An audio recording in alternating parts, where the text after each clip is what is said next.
"Excuse me, this section isn't for coach passengers." That was the first thing Clara heard as she looked up. No smile, no greeting, just accusation. The flight attendant, tall, polished, and visibly annoyed, stood over her with her arms crossed, eyes already scanning Clara like she was a security risk. Clara blinked. She hadn't even taken off her headphones yet. "Sorry?" she asked. The woman didn't answer the question. Instead, she stepped in closer, her voice low but cold. "You need to move. First class is for confirmed ticket holders only." Clara reached into her hoodie pocket and calmly pulled out her boarding pass. "It's 1A, she said, holding it up. The woman snatched it like she'd been waiting to catch a thief. She glanced at it once, barely a second, then narrowed her eyes. "This looks printed," she said. "Because it is," Clara replied, already feeling heat rise in her cheeks. "I checked in online, like it says to." The flight attendant said, clearly unimpressed. "And where are your parents?" There it is. That line again.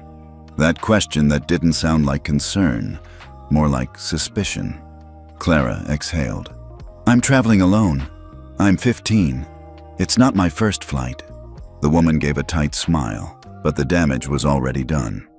She turned toward the intercom and said without hesitation, "Can I get security up front? We have an unaccompanied minor in first class with an unverified boarding pass." And just like that, Clara Bennett, age 15, with a valid ticket in her hand, was being removed from first class in front of a full cabin of strangers. If this happened to your child, what would you do? Tell us where you're watching from. This one's going to hit hard. The entire cabin seemed to freeze. The murmurs started like static. A middle-aged couple across the aisle exchanged glances. A man in 2D took out his phone. Not to film. Not yet. Just in case.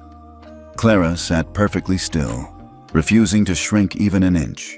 But inside, her chest burned. This wasn't the first time someone looked at her. Brown skin, oversized hoodie, sneakers, and decided she didn't fit where she was. But it never stopped hurting. It never stopped being humiliating. She straightened her shoulders and stared ahead. The leather seat smelled like citrus cleaner. She held onto the armrest like it might anchor her to dignity. Within seconds, 2 security staff in gray airport polos entered from the front cabin. One looked young, almost nervous. The other moved with the weariness of someone who'd seen this too many times. "She's not listed in our gate manifest," the flight attendant declared, handing over Clara's pass. "It looks like a fake." The older officer squinted at it, then at Clara. "This says 1A. She's in 1A. "I've already contacted the front desk," the attendant insisted. "There's a chance she snuck up here during general boarding." That was it. Clara stood up, slowly, calmly, but her voice shook just a little. "I didn't sneak anywhere," she said. "I was seated by the gate attendant. I scanned my boarding pass. I followed every rule. The only thing I did wrong was sit in a seat some people don't think I deserve." The younger officer looked uncomfortable. The older one hesitated. But the flight attendant was already waving toward the back. "Just move her while we sort this out." "Miss," the younger guard said gently, "why don't we step to the back while we get this cleared up?" Clara's fingers curled into her palm. This wasn't about security. This was about appearance, prejudice, control. And she was done playing nice. "I'll go," she said, grabbing her backpack. "But you're making a mistake." Rhonda, the attendant, smiled again. "It's not personal. It's never personal, until the whole system falls apart." Clara walked down the narrow aisle like it was a tunnel of shame. Passengers craned their necks. Some whispered. A few frowned. But none said a word. She reached row 34, middle seat, crammed between a man already snoring and a teenage boy who smelled like energy drinks. She sat, swallowed the lump in her throat, and reached slowly into her backpack. From a hidden pocket, she pulled out a sleek, matte black device, no bigger than a phone. Fingerprint locked, military-grade encrypted. She tapped the screen. "Access granted. Fail-safe protocol." Tier 5. Her mother had built it. Helena Sinclair, engineer, whistleblower, and the reason Clara now carried this responsibility. Before she died in a still controversial crash 3 years ago, Helena had coded one final backdoor into the system she helped design, Air Gate Lock. It powered coordination between 42 federal airports, ensuring gate access complied with ethics codes, behavior audits, and minor protection protocols. Clara didn't have full control, but she had something just as powerful: the authority to flag an airline for ethics breach. And when a verified Tier 5 account flagged a flight, gates froze. Contracts paused. FAA audits triggered. Clara stared down at the screen. Her pulse was steady now. Ethics violation code, passenger discrimination, minor, flight, Skynova 761, gate, Sea Oak, date, June 5th, action, trigger failsafe. She tapped once. No dramatic alarms, no flashing lights. Just a silent cascade of systems syncing behind the scenes. Elsewhere, at Oakland International, a red light blinked in the operations center. Then San Diego. Then LAX. One by one, terminals connected to the air gate lock flagged the same flight. Within 4 minutes, 3 airports suspended inbound authorization from Skynova. 2 international hubs rejected their incoming landing requests. FAA's Ethics Division received a silent ping tagged Clara Bennett failsafe, and Skynova's internal dashboard showed one blinking message: Flight 761, ethics breach confirmed, lockdown initiated. Back in row 34C, Clara put the device away. She didn't smirk, didn't gloat. She just sat back, hands folded on her lap. For the first time in 20 minutes, she could finally breathe. She'd been taught, real power doesn't raise its voice. It changes the room, silently, permanently. The first sign that something was wrong came not in the air, but on the ground. 75 miles south, at the Gate Authority Control Center in San Jose. A single amber alert blinked on a terminal labeled Gate Lock, Sky 761. Anomaly triggered. Most gate alerts were routine, last-minute maintenance, gate changes, weather diversions. But this one was different. It came coded as Failsafe Protocol, Tier 5 Verified Source. Within 20 seconds, a red light flared on 3 other terminals. The supervisor, a man named Rafael Cruz, with 23 years in airport logistics, leaned in. He recognized the name attached to the Tier 5 signature: Clara Bennett. He sat up straighter. That name hadn't appeared in their system in years, not since her mother, Helena Sinclair, had been confirmed dead in the Seattle crash that still stirred whispers in FAA circles. Rafael knew what this meant. Put a hold on all inbound gates linked to Skynova Flight 761, he said without waiting for the system to process. Notify Oakland, San Diego, and LAX. Execute gate lock freeze under Section B14. The room went silent. Then came the real echo. The flight was airborne now, but just barely. The seatbelt sign was still lit. Clara sat quietly in row 34C, pretending to scroll through music on her phone. The little device was back in her bag, dark, silent, but it had already done its job. 3 rows ahead, Rhonda the flight attendant strode up and down the aisle, still wearing the face of someone who thought she'd done the right thing. Still smug, still untouched. Clara didn't make a scene. That wasn't the point. She just waited. It started with the pilot's voice. Ladies and gentlemen, this is Captain Flores. We've been asked to maintain current altitude while we wait for clearance confirmation from Oakland. Should be brief. We'll keep you updated. That was odd. Oakland didn't delay clearance this early in the flight. Clara glanced out the window, hiding the small smirk that tugged at the corner of her mouth. A young controller named Devin tapped nervously at his headset. "I've never seen this before," he muttered. "Skynova 761 is locked out of all gates. Every landing authorization is reading red." "Gate lock has never failed," his supervisor snapped. "Pull backup access from FAA." "No good. FAA just confirmed a Level 2 ethics protocol triggered from a Tier 5 device. We're under blackout until the ethics inquiry clears. Who the hell has Tier 5 access? Devon paused, then read the name aloud from the override log. Clara Bennett. Rhonda was mid-pour, refilling a passenger's sparkling water in first class, when the intercom buzzed again. Flight crew, please report to cockpit immediately. Her brow furrowed. It wasn't the usual code. It wasn't turbulence, wasn't cabin issue. The tone was different, urgent, clipped. She handed the bottle to another attendant and moved quickly. Inside the cockpit, Captain Flores didn't look up from the screen. "We've got a problem," he said. "Mechanical? No, political." He turned the tablet so she could see. Sky Nova 761, ethics flagged. Gate access frozen. Federal review pending. Rhonda blinked. What? What does that mean? It means we don't land unless the ethics division clears it. Right now, we've got no gate. Her voice thinned. Is this about that girl? Flores didn't answer. He didn't need to. By now, 4 airports had joined the freeze. Chicago and Denver had received delayed cooperation notices. Toronto refused to accept the inbound swap flight scheduled for next gate slot. Passengers arriving from different Skynova flights were being told their layovers were on hold due to network congestion. But inside industry channels, the word was spreading fast. Someone triggered the Clara Bennett failsafe. And if that name came up, you paused everything.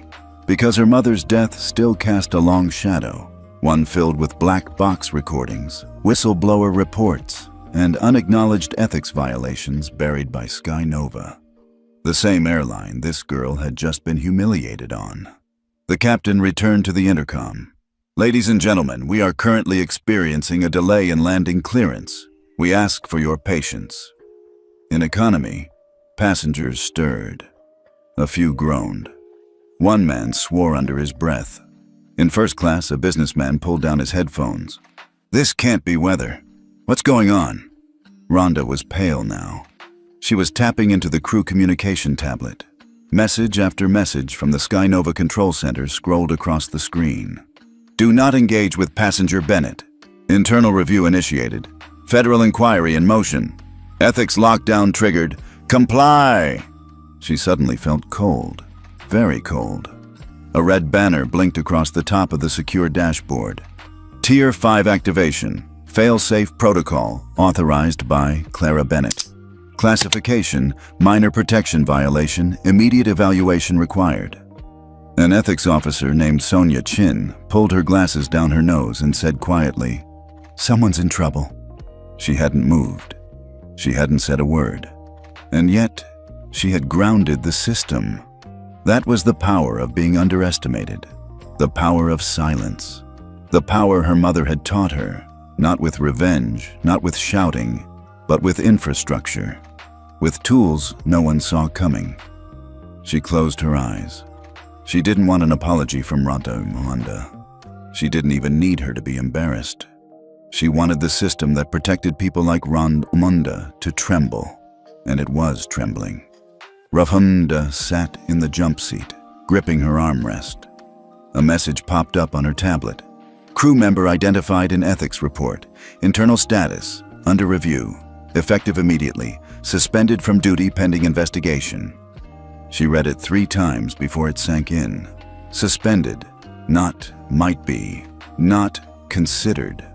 Just done. Rhonda slowly lifted her eyes and looked toward the back of the plane. She couldn't see Clara, but she didn't need to. She finally understood who she had thrown out.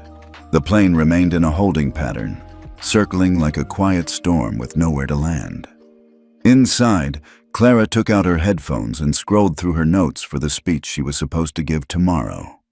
It began, "Ethics is not about rules. It's about what you do when no one thinks you matter." She smiled.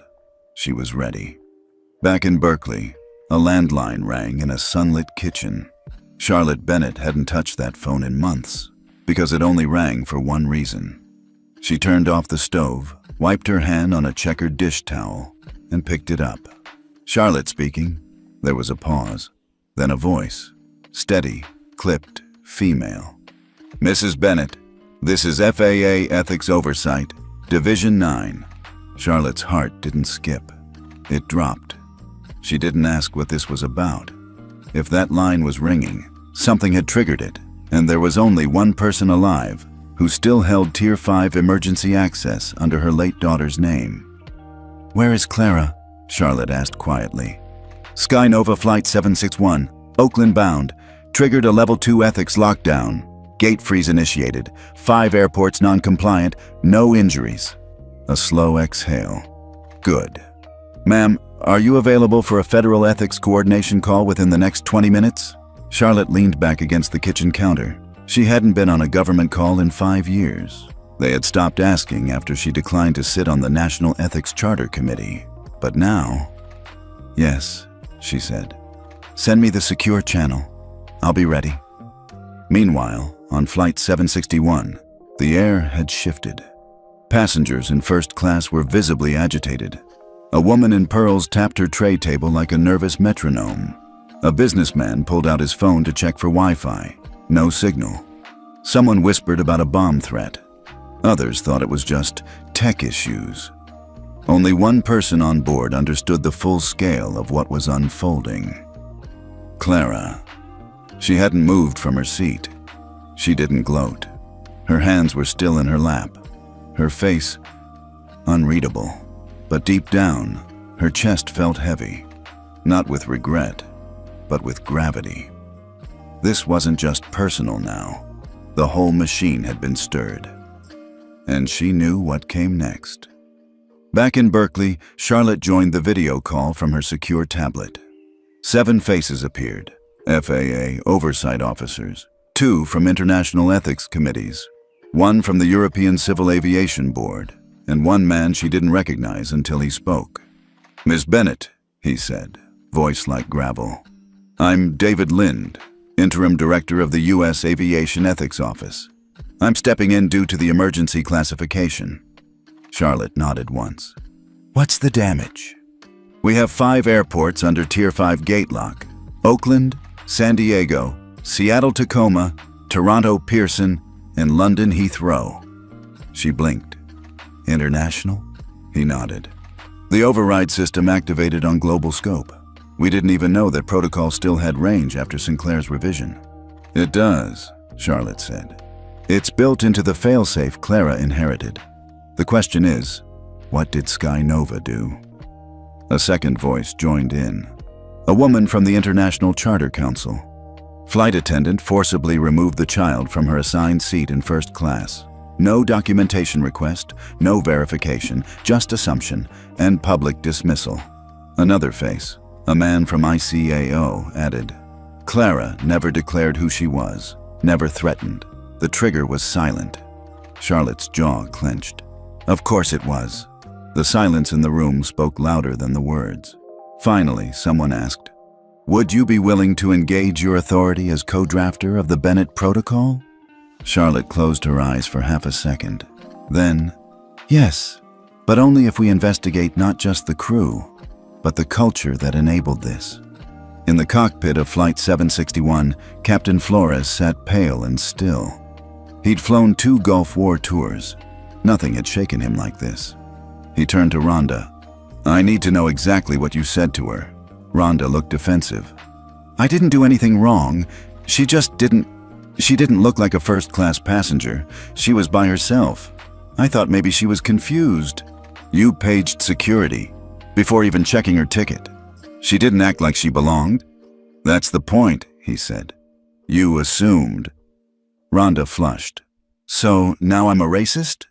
The pilot didn't answer, but the silence was damning. Back on the ground, the ripple effects had already reached the press. Anonymous sources began leaking fragments. Skynova first-class incident involving minor. Tier 5 lockdown triggered by ethics failsafe. Internal FAA systems frozen pending investigation. By the time the plane was cleared to land, redirected to a private gate in Sacramento, 2 hashtags were trending. She belonged in 1A #Bennett failsafe. Clara's name wasn't even in the news yet, but the reaction had begun. At Sacramento Airport, a private car was already waiting on the tarmac. No cameras, no press, just one woman standing with her arms folded, Charlotte Bennett. The moment Clara stepped off the plane, their eyes met. No hugs, no dramatic tears, just recognition. "Hi," Clara said softly. "You okay?" Charlotte asked. Clara nodded. Charlotte tilted her head. "You triggered it?" Clara looked away. "I didn't mean to escalate. But you didn't stop it." "No." A pause. Then Charlotte smiled. Not warm, but proud. "Good." Inside the terminal, a small conference room had been prepared. 2 FAA agents, an internal compliance officer from Skynova, and a civil rights liaison were waiting. They weren't expecting a teenager to walk in with such calm. Clara sat at the table. The compliance officer cleared his throat. "Miss Bennett, we'd like to ask you a few questions." "No," Charlotte interrupted. "She'll listen, and you'll explain." "But," Charlotte pulled out a laminated badge from her purse. FAA Ethics Oversight Authority, Tier 5 Legacy Holder Name, Charlotte Sinclair Bennett. The room fell still. The man shifted uncomfortably. "We didn't realize." "You didn't care," Charlotte said, "until you saw fallout." Then Clara leaned forward. "I don't want apologies. I want your internal training protocols. I want your evaluation data on first-class service assignments. I want proof that what happened to me doesn't happen to kids who can't trigger a fail-safe." Everyone in the room went quiet. She added, "Because if you don't fix it, I will." Back at Skynova HQ, CEO Alan Rice sat staring at his tablet. Legal was already in panic mode. 4 investment partners had requested ethics audits. 2 booking platforms suspended Skynova's ad priority. And now, the Bennett family had stepped in. Rice sighed. He tapped his comm. "Tell the board we're calling an emergency session and start drafting a public apology. I want her name on it." "Clara Bennett?" "No, Charlotte." Then he leaned back and whispered under his breath, "God help us if the girl ever speaks." The Skynova executive boardroom wasn't built for apologies. It was built for power. 12 high-back leather chairs, panoramic skyline view, a 10-foot glass table that reflected the ego of every man who had ever sat at it. This morning, it felt like a courtroom. At the far end, Charlotte Bennett sat with her back straight and her eyes sharper than any contract ever signed in that room. Beside her, Clara didn't say a word. She didn't need to, because today wasn't about revenge. It was about reckoning. Alan Rice, CEO of Skynova, walked in late.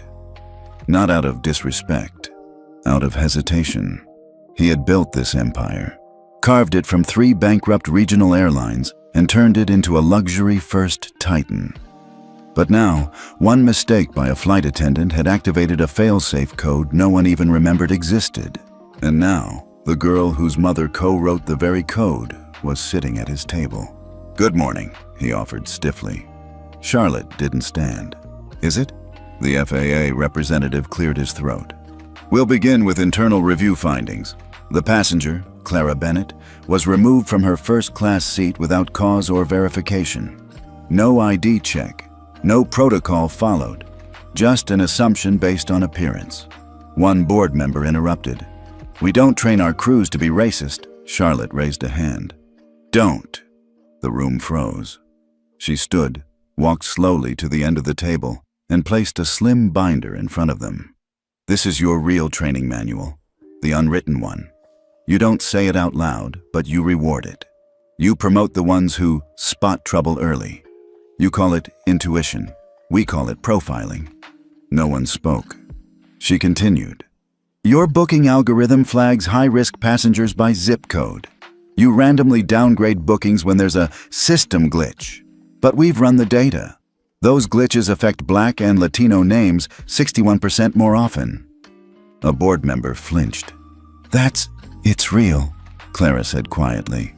You just never thought one of the girls you downgraded would be your regulator's granddaughter. Alan Rice looked directly at Clara. You're not just a regulator's granddaughter. You're mother's daughter. Clara didn't blink. Yes, she said, and I remember everything. That silenced him.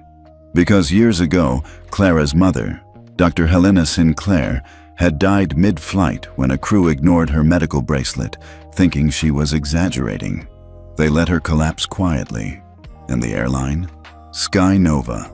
It had taken 5 years, 2 Senate hearings, and a federal lawsuit to build the fail-safe index. A system where certain legacy ethics holders, those who lost loved ones due to airline negligence, could silently trigger ethics lockdowns if they sensed injustice mid-flight. Charlotte helped design it, and Clara had just used it. The FAA official turned to Alan. Mr. Rice, the question now is not just how you'll apologize, it's how you'll prove this will never happen again. Alan took a deep breath.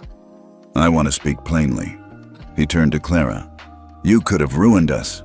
That code locked down 5 airports, froze nearly $260 million in operations in less than 7 minutes. If you'd said your name aloud, press would have eaten us alive. Clara shrugged. I didn't need to. The system spoke for me. He nodded. And that's why I want to offer you something. Clara raised an eyebrow. You don't owe me anything, she said. You owe every kid like me something. I know, Alan said. Which is why I'm not just apologizing, I'm proposing reform. An hour later, Sky Nova's public live stream began. A sleek conference room, press badges flashing, microphones poised. Alan Rice stepped up to the podium. No teleprompter, no PR fluff. He cleared his throat.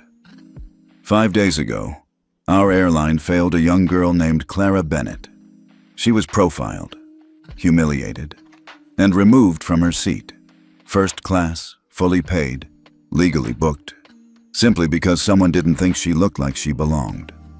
He paused. She didn't raise her voice. She didn't demand compensation. Instead, she triggered an ethics protocol that exposed our blind spots at every level. He looked into the cameras. This isn't just an apology, it's an overhaul. Behind him, the screens lit up. Sky Nova Reform Package 1.0 Mandatory Ethics Evaluation for Cabin Crew Passenger Fairness Audit System, PFAS. AI Audit of Booking Biases 24-hour Incident Review by External Ethics Council. Launching the Clara Bennett Fellowship, a program that funds future leaders in ethics and aviation reform, starting with 5 them. The room gasped. But Clara, she stayed in the wings, watching, silent, still, powerful. That night, Charlotte and Clara sat at a small rooftop cafe in Berkeley. No suits, no cameras, just grandmother and granddaughter, watching the sun set behind the city that raised them. Did you expect them to give you that much? Charlotte asked. Clara shook her head. I didn't want anything. I just didn't want them to get away with it. Charlotte sipped her tea. They won't. There was a long silence. Then Clara asked, Do you think Mom would have been proud? Charlotte looked out at the skyline. She would have told you to do it again. Clara never planned to be a symbol. She didn't wake up thinking she'd be on news tickers or trending across platforms she barely used. She didn't ask for interviews, didn't post any videos, and never once shared a single word on her own account. But 3 days after the Sky Nova broadcast, her name was everywhere. Not because she spoke, but because she hadn't. And somehow, silence became the loudest voice in the room. At 7:12 a.m., Clara opened her school-issued Chromebook to check her biology assignment. Instead, the homepage flashed a headline she hadn't expected to see. The 15-year-old who froze $260 with a button. Meet Clara Bennett. Next to it was her picture from the airport surveillance footage. Blurred, gray-toned, but unmistakable. She closed the tab. Downstairs, Charlotte was brewing coffee and reading the Times. Clara didn't have to ask. Her grandmother folded the paper and slid it across the table. The front page read, "Flight Ethics Revolution. FAA confirms emergency meeting with teen who triggered national audit." Charlotte tapped the rim of her mug. "Looks like they want to talk." Clara nodded. "I figured. They're asking you to testify." It wasn't a courtroom, not yet. But walking into the hearing chamber in D.C. felt like stepping into a storm in slow motion. Clara wore navy slacks and a soft gray cardigan, her mother's. No makeup, no hair done by some PR team, just herself. And a manila folder held tight in both hands. Reporters leaned across velvet ropes. "She's the one. Looks just like her mother. I thought she was older. She's a kid." Charlotte walked behind her, silent. Not guiding, not shielding. Just there. Inside the chamber, rows of senators, FAA officials, and aviation lobbyists waited behind microphones. Senator Martin, chair of the Aviation Ethics Subcommittee, welcomed her with a firm nod. "Miss Bennett, we thank you for being here. Please, whenever you're ready." Clara didn't sit yet. She opened the folder and pulled out a page, handwritten, a diagram, her own drawing of the flight cabin with a red X marked 1A. Then she looked up. "I didn't come here to talk about a seat," she said. "This was never about a seat. It's about a system that doesn't ask who you are, just what you look like." Murmurs rippled through the room. She continued, voice steady. "I was kicked out because someone assumed I didn't belong. But what you need to understand is, there are thousands of kids like me, who won't ever be in first class, who won't ever have a fail-safe code to press, and they're the ones this is really about." Senator Martin leaned forward. "Clara, are you saying the system itself encourages profiling?" Clara didn't flinch. "I'm saying your system isn't broken.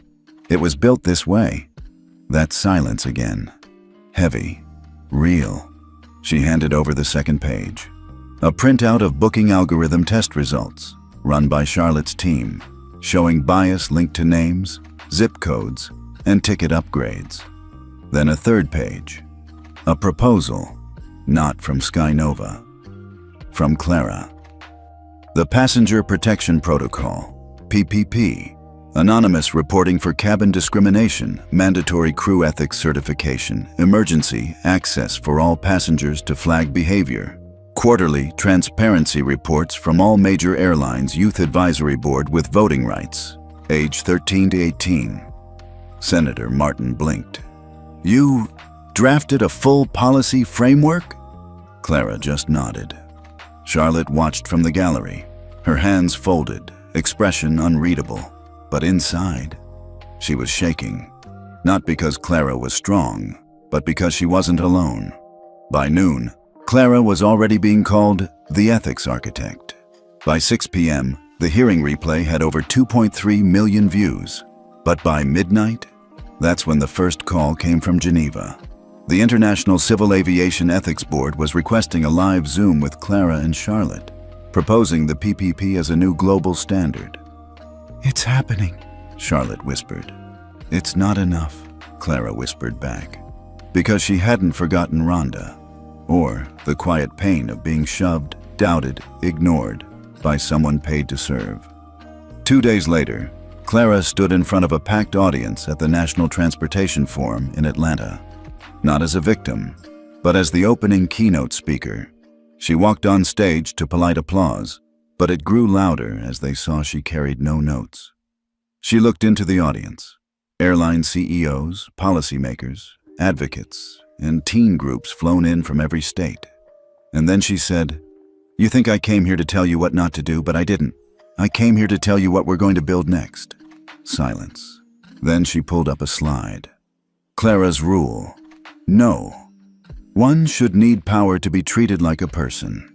The room erupted, and the story of Clara Bennett stopped being a headline and became a movement. Clara's inbox was on fire. Her school counselor emailed her, her science teacher, a girl she hadn't spoken to since 5th grade.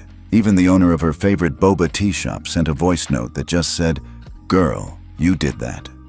By the end of the week, her speech had been translated into 6 languages. BBC called her the quiet force. The Washington Post, a teen who reprogrammed the skies. But Clara, she was still brushing her teeth the same way, still doing dishes, still feeding her neighbor's grumpy cat when they were out of town. Fame didn't change her, but power attracted enemies. It started with a leaked memo. Clara wasn't supposed to see it, but when a junior staffer from the FAA forwarded her a thread accidentally, Charlotte knew it wasn't an accident. The subject line read, "Containment Strategy, Phase 1, Soft Delegitimize the Bennett Plan." Inside were bullet points, highlight her age, imply overreach by teen activists, use parent group concerns, pilot training disruption, push narrative, good story, bad policy. Clara scrolled through it, her hands still sticky from an orange she'd peeled 5 minutes earlier. She looked up. Are they serious? Charlotte looked over her glasses. Oh, honey, they're terrified. Meanwhile, TV segments had started shifting tone. One popular anchor, smiling just a little too tight, said, "A well-intentioned child should not be drafting federal protocol. That's a job for seasoned adults." Another segment on a business network ran a panel of experts, 4 white men in suits, discussing whether youth-led trauma was a reliable basis for regulation. Clara watched it in silence, then muted the TV, then turned to Charlotte. "We need a plan." She wasn't wrong. Behind closed doors, 3 airline coalitions, quietly fuming after being forced to sign the Clara Bennett Passenger Ethics Accord, began crafting their counterplay. They couldn't touch her directly. That would backfire. But they could slow the rollout, choke the funding, flood media with doubt, and above all, they could buy time until Clara moved on. She was 15. She'd grow out of it. Right? Wrong. On Tuesday, Clara received a letter, hand-delivered, thick envelope, gold seal. It wasn't from a school or a government agency. It was from Alonso Vega, the elusive ethics architect behind Skytrack, the real-time aviation compliance network used by 42 federal airports. Clara had never met him. He was a mystery, even to Charlotte. The letter read, "Dear Miss Bennett, you and I have never met, but I've followed your every word since Chapter 1 began.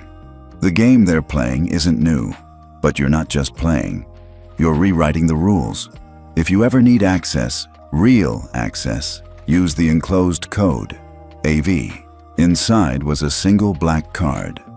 No numbers, no name, just a small silver key symbol in the center. Clara stared at it. "What does this mean?" she asked. Charlotte exhaled. "It means someone just passed you the spare keys to the system." That night, Clara activated the code through Charlotte's secure terminal. A new interface appeared. Skytrack Core, a live dashboard of compliance scores, ethics breaches, passenger complaints, and real-time algorithms for 42 airports. She clicked on the data stream for Sky Nova. A red alert flashed. 42 active complaints flagged. All 3 escalated by crew manipulation of passenger profiles. She leaned forward. "These aren't random." Charlotte joined her. "They're rerouting ethics pings, trying to make the system think it's functioning." It was a workaround, a cheat, and someone high up was behind it. The next day, Clara published a quiet update. No press, no drama. Just a soft message on the Skytrack Ethics Journal. When systems start hiding themselves, that's when we need transparency the most. We're watching, CB, that was all. But within 12 hours, 3 regional airports initiated internal ethics audits. By morning, the New York Times ran the headline, "Teen whistleblower exposes manipulated ethics data in airline compliance system." By nightfall, Sky Nova stock had dropped 4%. The counterstrike had failed, but the war wasn't over. That same evening, a man in a tailored gray suit stood at a downtown DC bar. He scrolled through Clara's quote, then called someone on a secure line. "She's not going away," he muttered. "If anything, she's evolving." The voice on the other end said, Then we pivot, shift the focus, make her story about something else, maybe even turn her into a liability. How? There was a pause. Then, find her father. Back in Berkeley, Clara sat quietly under her blanket, laptop open, notifications buzzing every 2 seconds. She wasn't smiling. She wasn't scared. She was calculating. Because she knew the moment applause starts fading, the real work begins. Clara had always known. There were questions she never asked, holes in stories she never poked at, photos half burned in drawers she never opened. But now the world wanted answers she didn't even want for herself, and they were digging hard. On the second Thursday after the ethics memo leak, Clara and Charlotte returned home from a late-night policy roundtable. The moment they stepped into the living room, Charlotte's phone buzzed. Once, twice, then 9 times in a row. She didn't answer, just tapped into the live news. A split-screen broadcast flickered on the TV. On the left was Clara's speech at the National Transportation Forum. On the right, a man in a faded military photo. Beneath the images, breaking. Sources say Skytrack teen's father tied to federal investigation. Clara's chest tightened. She didn't need to ask who the man was. She had his eyes. The next morning, media vans parked along their cul-de-sac. Reporters camped outside, holding photos, waving microphones. Clara, is it true? Was your father part of a tech fraud investigation? Did you build Skytrack with stolen code? The lies came fast, stitched into half-truths and spliced into segments. And worse, some stuck. By noon, Clara's school suspended her for her safety. By 2 p.m., Skytrack's ethics board called an emergency meeting. By 4:17 p.m., a trending hashtag read, #Clara coded from crime. Charlotte paced the kitchen. This isn't an attack on you, she said. It's an attack on your credibility. They're scared. Clara just stared out the window. They're not wrong, she whispered. I don't know anything about him. She didn't say his name, not once, but Charlotte finally did. James, she said. Your father's name was James Hollister. Clara blinked. Was? Charlotte nodded. He died when you were 6. I never told you because I didn't think you needed to carry his shadow. He wasn't a criminal, but he wasn't clean either. Clara didn't cry. She didn't even move. She just asked, did he love me? Charlotte hesitated. Then, he did, but not the way you deserved. By evening, Clara was trending in 3 countries, for all the wrong reasons. Conservative news outlets ran segments titled Sky Queen or Sky Scam. Anonymous accounts posted supposed leaked code fragments. One journalist claimed she'd plagiarized a 2011 ethics framework authored by, ironically, James Hollister himself. Every headline framed Clara not as a visionary, but as her father's ghost. Inside, Clara sat in silence, scrolling the comments under her ethics speech video. Once filled with praise, they were now littered with doubt. She's just a front. She's playing the sympathy card. Another privileged girl playing savior. She closed the laptop, then reached under her bed and pulled out the one thing Charlotte had never touched, a rusted metal box with a broken lock. Inside, a photo, a postcard, and one flash drive. She'd found it years ago, behind the old furnace. Never opened it. Now she plugged it in. The screen loaded slowly. Inside were 3 files. A letter titled, For Clara When She's Ready. A blueprint file. Protoethics.avi. A signed document. Joint IP proposal. Hollister/Bennett. Clara opened the letter. Her father's words were messy, typed but raw. You're probably angry, or confused, or both. I don't know who you'll grow up to be, but if you're anything like your mother, you'll have fire. And if you're reading this, you're carrying the fight we started. Don't let the system twist it, or you. Clara blinked away the sting in her eyes. We tried to build something real. Your mom and I. They killed it before it launched. I took the fall. She took you. That was our deal. The blueprint was a primitive version of Skytrack, rough, incomplete, but unmistakably the same foundation. Clara closed the file, then turned to Charlotte. You built it with him. Charlotte didn't deny it. Yes, we called it proto-ethics, but after the crash in 2010, when the project was silenced, he took the heat. I walked away. You were just a baby. I chose to protect you. Clara didn't respond. She didn't need to. She stood up, grabbed her laptop, and started typing. The post went live 2 hours later. No PR, no headline, just code. Transparency isn't clean, but it's mine. Here's the original protocol. Judge for yourself. She uploaded all 3 files, left nothing out, and at the bottom, signed her name. Not just as Clara Bennett, but as Clara Bennett Hollister, daughter of 2 broken builders. And not ashamed. The internet exploded. Half praised her bravery, half dug deeper into the dirt. But for the first time in 3 days, the noise wasn't spinning the story. It was hers again. 3 days later, the FAA reinstated the Passenger Ethics Index rollout, reaffirming its foundation as originated by the Bennett-Hollister model. The Washington Ethics Consortium named Clara the 2025 Youth Architect of Systems Change. But more importantly, one senator called Charlotte personally. We'd like to nominate Clara to co-chair the new Civilian Ethics Oversight Council. Charlotte paused. She's still 50. The senator replied, yes, but the world she's building doesn't care how old she is, only how honest. The air in the Capitol Hill conference room was icy, not because of the AC, though it was blasting, but because Clara could feel it.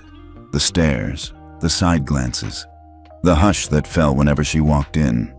The title on her nameplate read, Clara Bennett Hollister, Civilian Co-Chair, Aviation Ethics Oversight Council. But respect. That didn't come printed, especially not from 6 men twice her age, each with resumes longer than the runway at LAX. They didn't hate her, at least not publicly. They commended her bravery. They valued her perspective.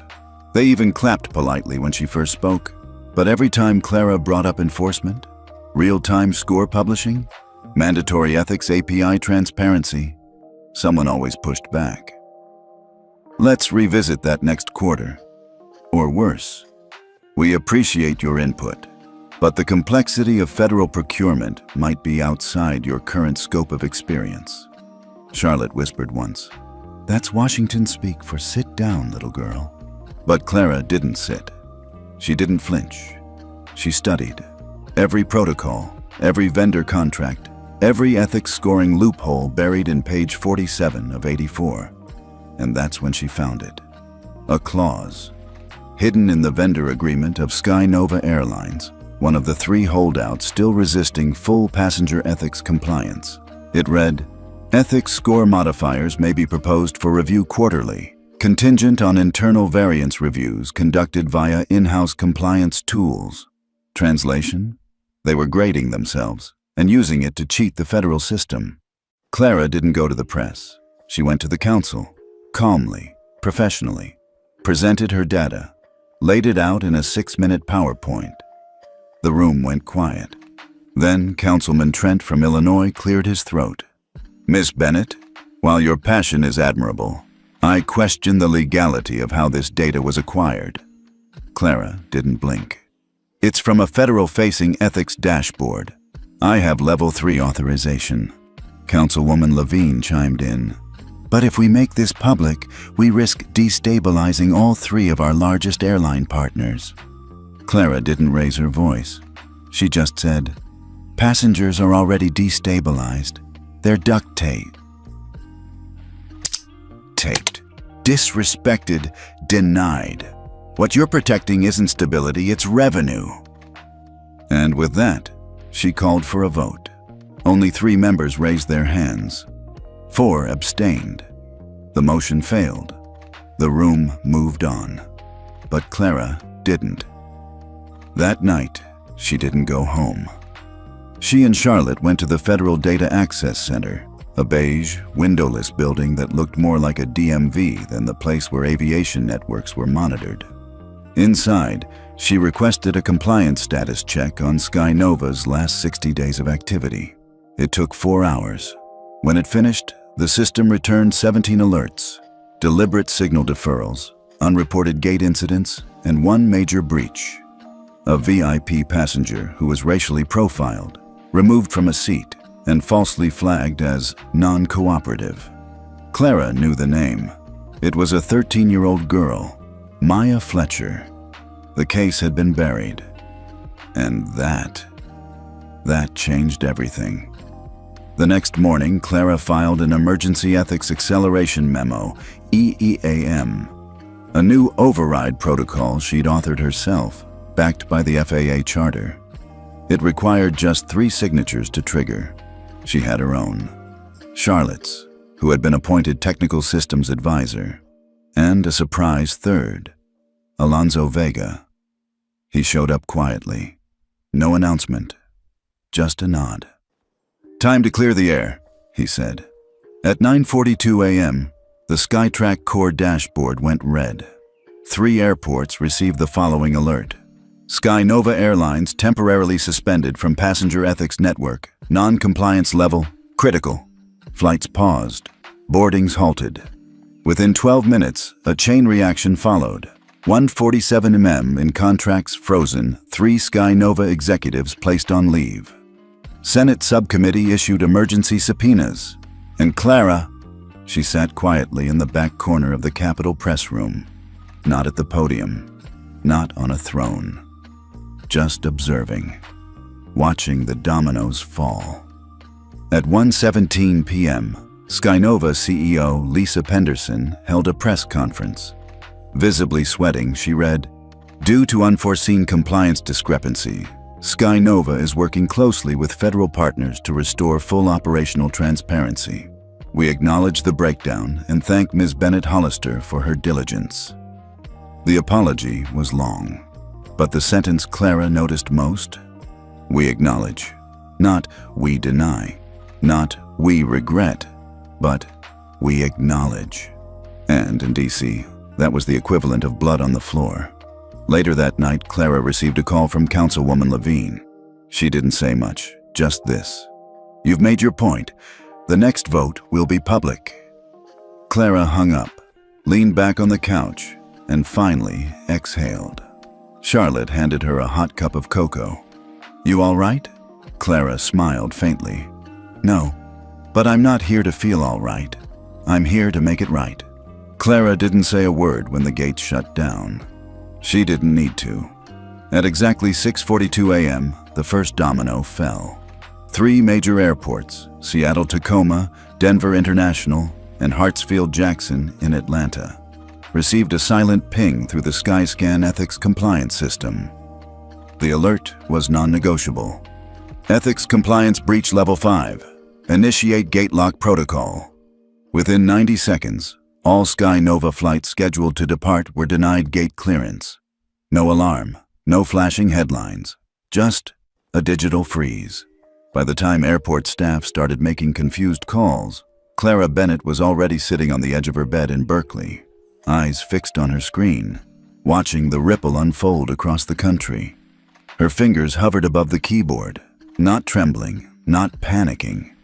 She was focused, calm, like her mother used to be.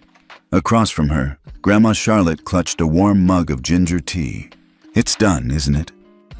Clara nodded. "They're locked out. What happens now?" "We wait for them to come to us." By 8:15 a.m., corporate Slack channels at Skynova looked like war rooms. Department heads fired messages back and forth. "Why are we being denied access at C and ATL? Who triggered gate lock? FAA? Is this tied to that girl's access code? We need Weiss on this, now." Meanwhile, the Skyscan Index, Clara's late mother's crowning creation, showed 3 big red bars.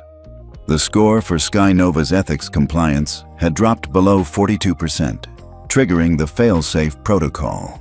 A line of code written years ago had now effectively shut down part of America's air infrastructure. This wasn't a hack. It was accountability by design. And Clara, age 15, held the key. By noon, the press caught wind. The phrase, "Passenger Ethics Accord," started trending across social media. Journalists scrambled for background. Most were stunned to find that the entire meltdown could be traced back to a silent ethics trigger, initiated not by a federal agency, but by a teenage girl with verified oversight access. Is this about the incident in first class last week? Sources say she's the daughter of the late Helena Bennett, the air gate lock architect. Did this girl just freeze $500 million in logistics? As the press frothed, Clara got a call. Blocked number. She answered anyway. "This is Clara." "Miss Bennett, this is Director Langston from the FAA. We'd like to discuss a possible closed session review panel. Immediately." She paused. "I'll bring my documentation." 2 hours later, Clara and Grandma Charlotte sat in a secure briefing room in downtown San Francisco. Across the table sat 6 officials from the FAA, TSA, and the Department of Transportation. Most were stone-faced. One of them, Langston, opened with what almost sounded like admiration. "You realize what you just did paralyzed over 72 SkyNova flights and froze logistics at 3 major hubs?" Clara nodded. "You realize that's a national security level disruption?" She raised an eyebrow. "So is duct taping a kid to his seat. So is kicking passengers out of first class for being the wrong skin color. So is ignoring every internal complaint system for years." No one interrupted her. "I didn't build the system. My mom did. But she built it for this, for when no one else would listen." Langston leaned back. "Why now?" Clara's eyes sharpened. "Because it wasn't just my seat they tried to take. It was her dignity, and mine, and every other kid who's ever been told, 'You don't belong here.'" The room was silent. Then the youngest official on the panel, a woman in her early 30s, broke the stillness. "She's not wrong." That night, the story broke on CNN. Teenage ethics architect freezes airline access after discrimination incident. It went viral in hours. Parents reposted it. Veterans reposted it. Flight crew whistleblowers shared it with captions like, "She did what we've been too scared to do." At 2 a.m., SkyNova's CEO released a written statement. "While we do not condone what occurred on Flight 378, we believe the response has been disproportionate and dangerous. We are initiating internal investigations." But it was too late. The FAA held an emergency press briefing at 10 a.m. the next morning. They confirmed that the Clara Bennett protocol would now be part of a national review process for airlines seeking federal contracts. Any carrier scoring below 55% on the Passenger Ethics Index would be subject to automatic review and potential gate denial. SkyNova stock dropped 8.2% by market close. But for Clara, the victory wasn't loud. It was quiet. She didn't post a celebratory video, didn't give a TikTok explanation. She just sat in her living room, rereading the final review logs from the suspended flights. Grandma Charlotte watched her from the hallway. "You okay, baby?" Clara didn't look up. "Yeah. What's next?" She closed the laptop. "I think I need to start building Protocol 2.0. Charlotte chuckled. "Already planning the sequel?" Clara smiled. "This isn't over. They'll try to spin it, dilute it, make it look like a tech glitch or teenage rebellion." Charlotte nodded. "So, what do you do?" Clara stood up. "I make it undeniable." Elsewhere, at SkyNova headquarters, chaos ruled. Jonathan Weiss, their head of legal, was on a conference call with international partners, trying to delay audits. PR teams scrambled to counter the narrative, but it was too late. 3 global booking platforms, Skybook, Aeronet, and Wings Go, announced they would flag SkyNova as ethics non-compliant until further notice. Even worse, 2 of them were already piloting the Skyscan system voluntarily. They had no intention of removing it, because the truth was clear: the system worked. And it had just proven that one teenager with authority and integrity could bring an entire unethical airline to its knees, without screaming, without threatening, without even raising her voice. Just a failsafe. And a girl brave enough to press it. The backlash hit faster than Clara expected. It started with one news headline: 15-year-old freezes airline over seat dispute, overreach or justice. Then came the talking heads, cable networks, podcasts. Comment threads flooded with, "Is she really a hero? Where were her parents? Why does a child have the power to shut down flights?" Clara watched from the living room couch, face blank. Her fingers clenched the throw pillow beside her as if it could absorb the noise. She wasn't afraid. She was tired. At Sky Nova's headquarters, the backlash was orchestrated. Their media team had gone into overdrive, hiring PR consultants to shape a new story. Clara was emotionally compromised. The gate lock was a reckless misuse of federal authority. Her mother's system was never intended to be in the hands of a minor. They pushed interviews with experts who questioned juvenile influence over aviation policy and quietly encouraged trolls to flood her socials with targeted harassment. It worked for about a day. Then something unexpected happened. A group of flight attendants, still anonymous, leaked a letter. It read, "We've watched Sky Nova ignore passenger abuse complaints for years. Clara didn't break the system. She proved it finally works." It went viral in 6 hours. By that night, Sky Nova's ethical score dipped below 40%, automatically revoking its pre-clearance access to 6 international airports. And that was just the beginning. Back home, Clara didn't gloat. She didn't post a victory thread. She logged off. Grandma Charlotte noticed. "Too much?" Clara nodded. "They're not just attacking me. They're trying to erase her. My mom. Everything she stood for." Charlotte sat beside her. "Then make it louder. Don't defend. Lead." The next morning, Clara did just that. She posted a single line on skyethica.org, the platform she'd quietly co-developed with 3 other ethics coders. "We're launching Passenger Ethics Charter 2.0. Either airlines protect passengers, especially vulnerable ones, or they lose access. Period." Attached was a white paper. It included a tiered accountability system, a verified score for real-time booking, flagging tools for minor and disabled passengers, a minimum ethics score requirement for FAA contracts. 24 hours later, 19 airlines signed. Sky Nova wasn't one of them. But Clara wasn't waiting. She had another announcement to make, this time from Geneva. Standing on stage at the Global Passenger Rights Conference, she spoke in front of ministers, airline executives, and advocacy groups. The skies don't belong to CEOs or gate agents with power trips. They belong to all of us, and no child should ever be told, "You don't belong here." Not in 2025, not ever again.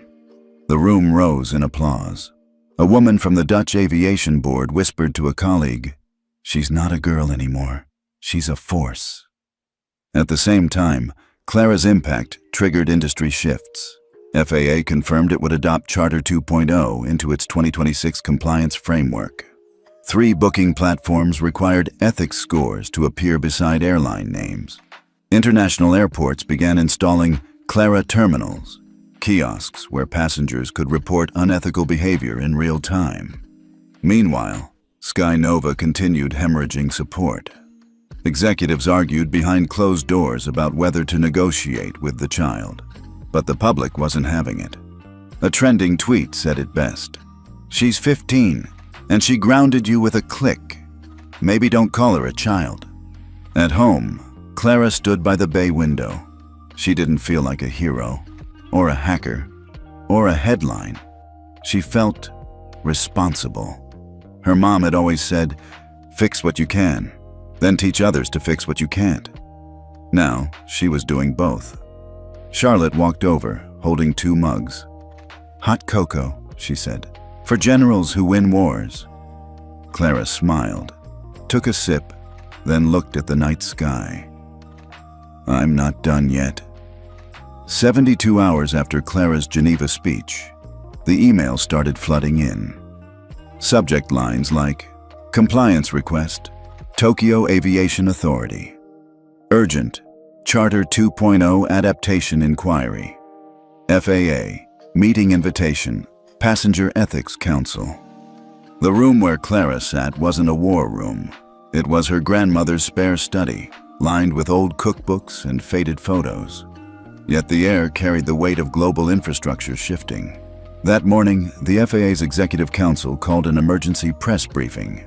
Their spokesperson, a steely woman in her 50s with a no-nonsense bun, stepped to the podium. After consultation with Skyscan authorities and the Bennett Foundation, we are adopting Passenger Ethics Charter 2.0 as a mandatory compliance protocol for all U.S. licensed carriers, effective immediately. A murmur spread through the room. She continued, Charter 2.0 will be embedded in FAA licensing renewals, and ethics scores must remain above the federal threshold of 75% to retain route permissions. The shift was seismic. For the first time, a 15-year-old's ethical framework was shaping national aviation law. Back in Geneva, the International Civil Aviation Organization, ICAO, wasn't far behind. At a closed-door meeting, Clara sat across from aviation delegates from 21 countries. A British rep, leaning forward, said, Clara, we've never seen this level of passenger advocacy gain traction so quickly. Why now? Clara didn't flinch. Because people are done watching others get humiliated in silence. Because justice is no longer about lawsuits, it's about systems. And because a child doesn't need your permission to demand decency. Silence. Then, quiet, unanimous nod. By end of day, 17 countries signed preliminary approval of Charter 2.0. Meanwhile, Skynova's boardroom was chaos. The internal ethics dashboard had turned blood red. Ethics score, 31% booking partnerships, 3 suspended airport contracts, 5 revoked. CEO Rick Dalton slammed his fist on the table. This is out of control. A teenager is rewriting our operational DNA. His PR chief muttered. The teenager is just enforcing what her mother designed. We're the ones ignoring the system. Another exec leaned forward. We have 2 choices. Sign the charter or bleed out slowly in public. But Rick wasn't ready to surrender. Not yet. Outside the corporate world, the impact was visceral. At LAX, a group of disabled veterans cheered as new accessibility check-in modules were installed. Direct results of Clara's ADA clause in Charter 2.0. In Atlanta, a flight attendant testified anonymously to a watchdog panel. I've seen my coworkers mock accents, ignore elderly passengers, and get away with it. Since Charter 2.0, 3 people on my line got flagged. They should have been years ago.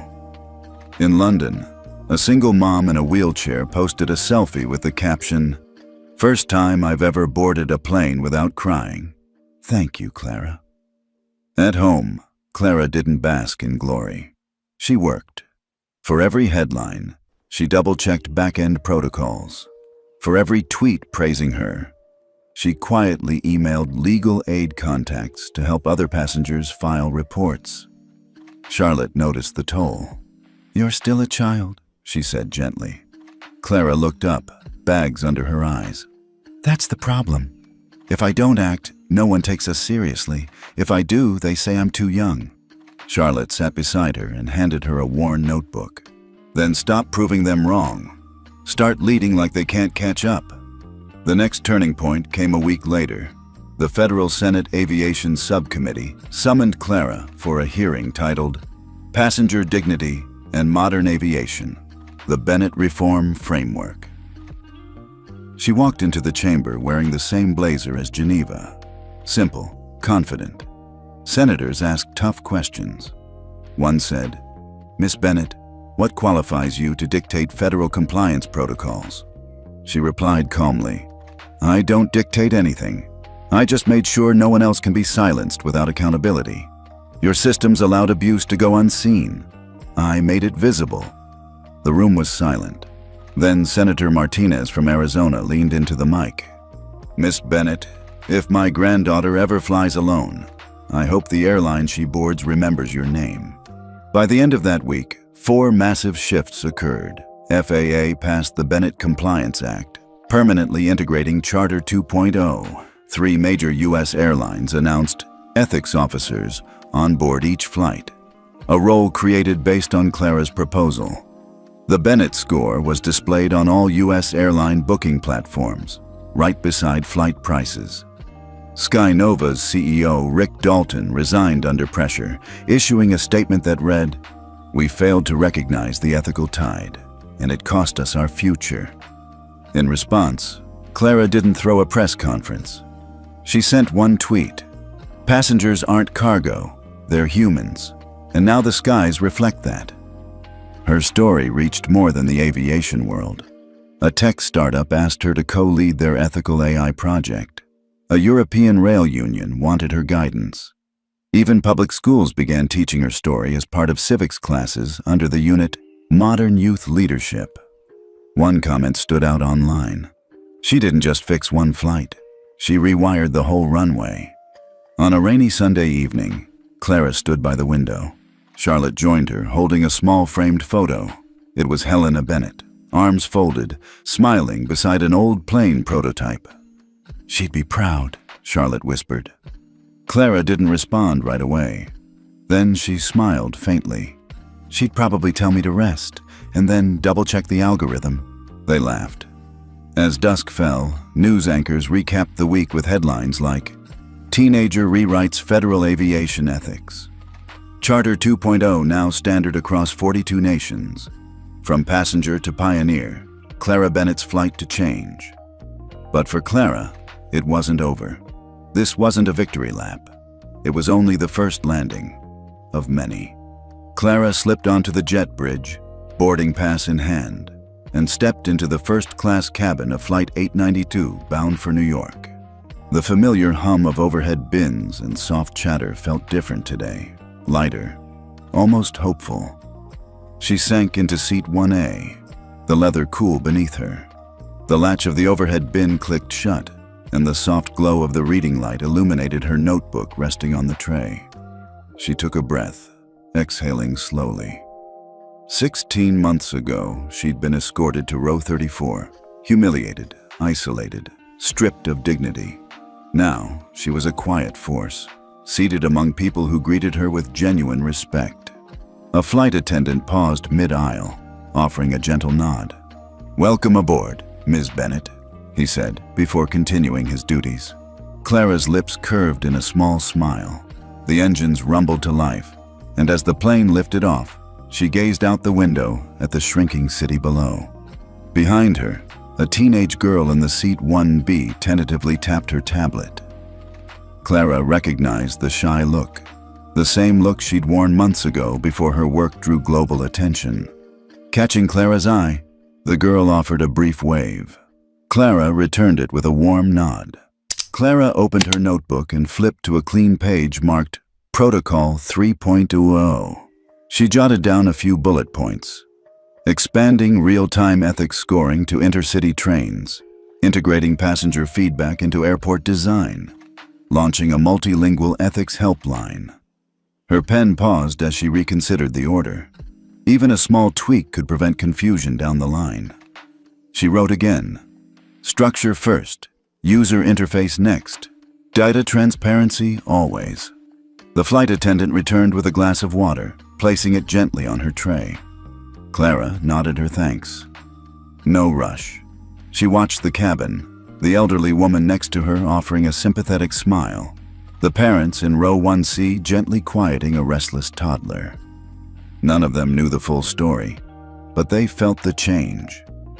The airlines they flew had freshly trained crews, new wheelchair access kiosks, and a culture of accountability.